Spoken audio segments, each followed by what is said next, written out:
क्या आप भी पीवी रेशियो को देखे बिना शेयर को बाय करते हो तो आप बहुत बड़ी गलती कर रहे हो। आपको इसमें बहुत बड़ा नुकसान भी हो सकता है। इसलिए आपको पीवी रेशियो को सीखना या उसकी जानकारी होना बहुत ही ज्यादा जरूरी है। इसलिए आज मैं आपको पीवी रेशियो को पूरा डिटेल से सिखाने वाला हूँ। अगर आप सच में पीवी रेशियो को सीखना चाहते हैं, शेयर मार्केट को सीखने के लिए सीरियस है और शेयर मार्केट से कुछ पैसा कमाना चाहते हैं, तो प्लीज आप लोग इस वीडियो को लास्ट तक जरूर देखिएगा। देखिए, पीवी रेशियो को जानने के लिए आपको मेनली 3 पॉइंट्स पर फोकस करना पड़ेगा। अगर आप लोग 3 पॉइंट को समझ जाते हैं तो आपके लिए शेयर मार्केट को समझना बहुत ही आसान हो जाएगा। तो सबसे जो पहला पॉइंट है कि पीवी रेशियो क्या है, दूसरा पॉइंट है कि पीवी रेशियो को कैलकुलेट कैसे करें, और तीसरा पॉइंट है क्या पीवी रेशियो हर कंपनी में अप्लाई होता है। अगर आप लोग 3 पॉइंट्स को समझ जाते हैं उसके बाद आपके लिए पीवी रेशियो को समझना बहुत ही ज़्यादा आसान हो जाएगा। देखिए, बहुत सारा भाई बोलता है कि मैं फाइनेंस बैकग्राउंड से नहीं हूँ, तब भी आपको डरने की कोई बात नहीं है, बिकॉज मैं आपको इतना सिंपल तरीका से समझाऊंगा कि आपको पूरा आसानी से समझ में आ जाएगा। तो चलिए वीडियो के यहाँ से स्टार्ट कर लेते हैं। सबसे पहला पॉइंट है कि पीवी रेशियो क्या है। पीवी रेशियो का मतलब है कि 1 रुपया का नेट एसेट के लिए आप कितना रुपया पे कर रहे हैं। मान लो कोई कंपनी है जिसका पीवी रेशियो है 1 और आप पे कर रहे हो 4 रुपये, इसका मतलब है कि आप 3 रुपये एक्स्ट्रा पे कर रहे हो। आप 1 रुपया का संपत्ति के लिए 4 रुपया देने के लिए तैयार हो। या कोई कंपनी किसी कारणवश आज बंद हो जाती है तो शेयर होल्डर को कितना मिलेगा उसका पहले ही कैलकुलेट करना पीवी रेशियो कहलाता है। आपको एक एग्जांपल देते हैं। मान लो कोई कंपनी है जिसमें आप इन्वेस्ट किए हैं, उसका संपत्ति है 1 लाख और उसका जो लायबिलिटी है 80,000 का है। 1 लाख में अगर 80,000 को माइनस करते हैं तो 20,000 रुपया बचता है। तो ये 20,000 बचा है इस शेयर होल्डर का, इसे शेयर होल्डर को मिलेगा। दूसरा एग्जांपल, अगर कोई कंपनी है उसका संपत्ति है 1 लाख का और उसका जो लायबिलिटी है वो भी 1 लाख का है, तो आज अगर कंपनी बंद होती है तो शेयर होल्डर को कुछ भी नहीं मिलेगा, क्योंकि 1 लाख का संपत्ति है और 1 लाख का लायबिलिटी है, तो शेयर होल्डर को कुछ भी नहीं मिलेगा। इसलिए जो बड़ा इन्वेस्टर होता है जब भी कोई शेयर को बाय करता है तो सबसे पहले उसे देखता है कि आज अगर कंपनी बंद होगी तो उसे कितना रुपये मिलेगा, सब कुछ कैलकुलेट करता है। तो आप लोगों को भी देखना है। दूसरा पॉइंट है कि पीवी रेशियो को कैलकुलेट कैसे करें। देखिए, पीवी रेशियो को कैलकुलेट करना बहुत ही आसान है। आप लोगों को पूरा पीवी रेशियो को कैलकुलेट करके दिखाते हैं। तो देखिए, पीवी रेशियो का जो फॉर्मूला होता है current share price divide book value पर शेयर। करेंट शेयर प्राइस तो दिया हुआ रहता है, लेकिन आपको बुक वैल्यू पर शेयर निकालना पड़ेगा। तो बुक वैल्यू पर शेयर निकालने से पहले आपको बुक वैल्यू निकालना पड़ेगा। एक कंपनी है जिसका नाम है बी कंपनी का बुक वैल्यू निकालते हैं। जो बुक वैल्यू का फॉर्मूला होता है एसेट माइनस लायबिलिटीज।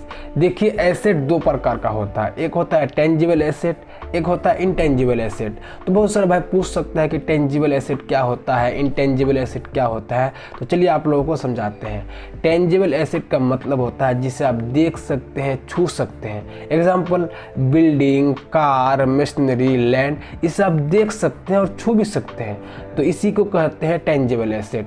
और इनटेंजिबल एसेट का मतलब होता है जिसे आप ना देख सकते हैं और ना छू सकते हैं।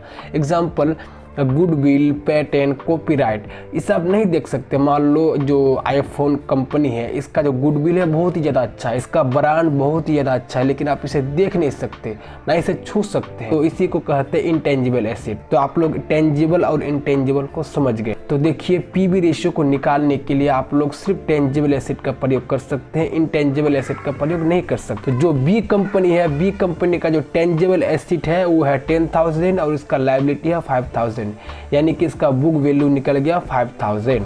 तो अब बुक वैल्यू निकल गया, तो अब निकालते हैं बुक वैल्यू पर शेयर। जो बुक वैल्यू निकला ये टोटल निकला, अब निकालते हैं बुक वैल्यू पर शेयर। बुक वैल्यू पर शेयर का जो फॉर्मूला होता है book value divide total share. तो अब बहुत सारा भाई बोल सकता है कि टोटल शेयर कैसे निकालते हैं। तो चलिए बी कंपनी का टोटल शेयर निकाल के आपको दिखाते हैं। तो टोटल शेयर निकालने का फॉर्मूला होता है market cap divide current share price. तो जो बी कंपनी है इसका जो मार्केट कैप है 20,000 यानी कि 20,000 और करंट शेयर प्राइस है 200 रुपया, तो इसका टोटल शेयर निकल गया 100। तो आपको टोटल शेयर निकालने का फॉर्मूला आपको पता चल गया।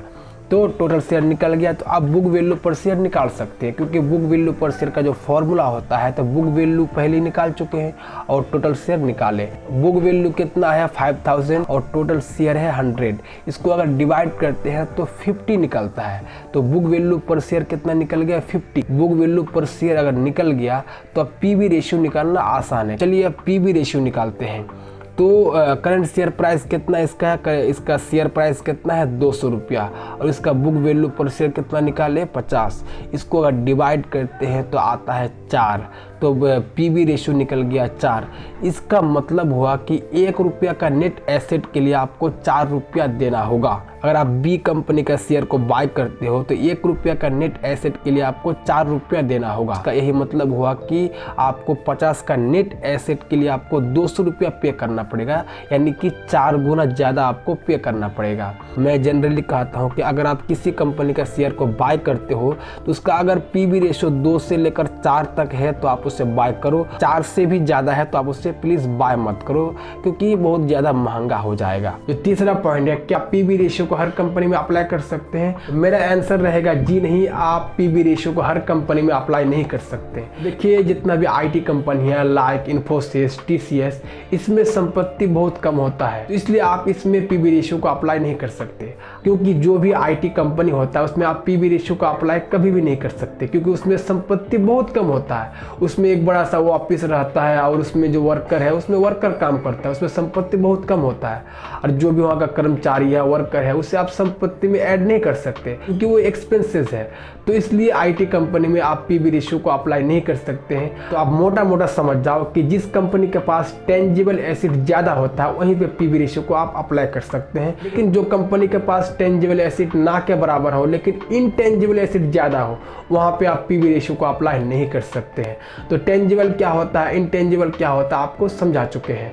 आई होप आप लोग पीवी रेशियो को अच्छी तरह से समझ गए हैं। अगर आप लोगों को वीडियो में कुछ सीखने को मिल रहा है तो प्लीज़ आप लोग इस वीडियो को एक लाइक कर दीजिए, और अगर अभी तक आप लोग चैनल को सब्सक्राइब नहीं किए हैं तो प्लीज़ सब्सक्राइब कर दीजिए। और लास्ट में अगर आप लोग अभी तक डीमेट अकाउंट ओपन नहीं किए हैं तो लिंक डिस्क्रिप्शन में दिया हुआ, आप लोग जाकर फ्री में डीमेट अकाउंट ओपन कर सकते हैं। तो इस वीडियो में यहाँ तक ही, फिर नेक्स्ट वीडियो मिलते हैं, तब तक के लिए बाय बाय।